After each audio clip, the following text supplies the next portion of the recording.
V današnji popoldnevni krajši svečanosti se bomo spomnili začetka delovanja našega območnega združenja.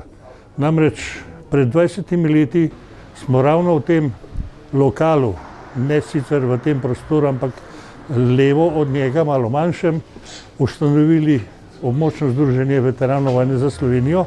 In sicer je bilo takrat ena iniciatorka, in to je bila gospa Irena Oman, in pa še 10 fantov, če lahko tako rečem. Takrat so bili mlajši od današnjega dneva in oni, vseh teh 11, je tvorilo prvo predsedstvo današnjega območnega združenja veteranov vojne za Slovenijo.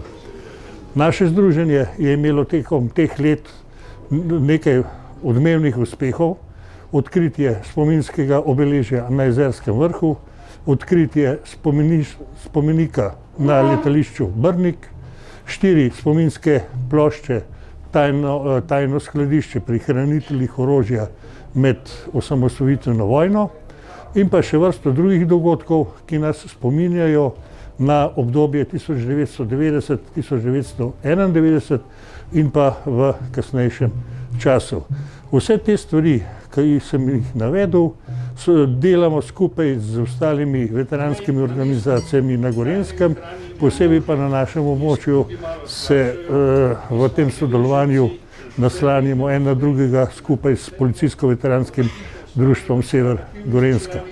Pri samem delovanju območnega združenja veteranov vojne za Slovenijo Kranj bi omenil še eno posebnost, namreč v letu 2016 smo skupaj z ostalimi območnimi združenji Gorenjske izdali zbornik o vlogi teritorialne obrambe v procesu osamosvajanja in pa kot zelo pomemben dejavnik tudi postavitev muzeja osamosvojitve, ki prikazuje v sliki in artiklih dogajanja med osamosvojitveno vojno na Gorenjskem: Brnik, Krvavec, Jezerski vrh, Ljubelj in Karavanški plato.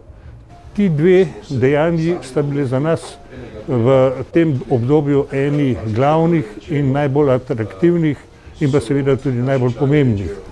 Opozoril bi pa, in seveda ne samo opozoril, temveč bi tudi povabil krajane, občanke in občane bivše kranjske občine ali sedanjega področja 6 občin, da si ta muzej ogledajo.